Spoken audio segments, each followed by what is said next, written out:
So we can talk a lot more about this once I've had a chance to absorb what they're looking at. They did one very strange thing, which is they passed first reading yesterday, and big portions of the bill become effective on first reading. So I don't know if anyone noticed that. So corporate and union donations are now illegal.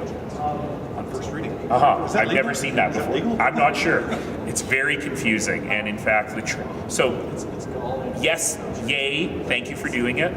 I'm glad that they're making moves in this way. I am concerned about the details, so I'll fill you in on the details I'm concerned about. Number one, they didn't address the issue of disclosure prior to an election. I think that's very important. I think people deserve to know who's funding a campaign before they vote, and I was disappointed to see that missing.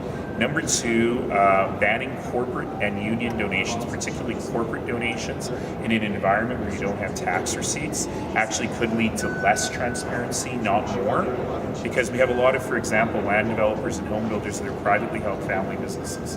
So at least now, when you disclose, you know that Aurelio Homes has given you money, but if Aurelio's wife gets money in her paycheck and then donates that, you never know who she works for or where it comes from. So in a weird way, this may actually lead to less transparency. And so we really have to sort that out. I find the $4,000 per campaign, not per donor, very confusing, and I don't know who's supposed to track that. We'll have to rely on the donors to just agree to it. And then there's actually a very big problem with transition. By making this thing effective on first reading, I know what they were trying to do. They didn't want a last-minute spate of checks coming through.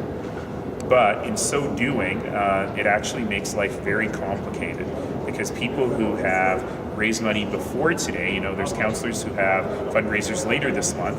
There were councillors who had fundraisers last month, and they're working on completely different rules.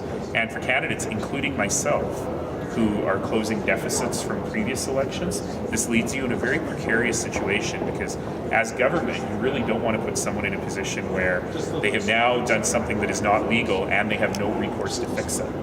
And so there's something in there about how candidates who are in a deficit can raise money until it receives royal assent, but I don't know if that's next week or a month from now or 6 months from now. So these things really need to be clarified. Okay. Good. But I would love to talk much more about this once I've read the bill.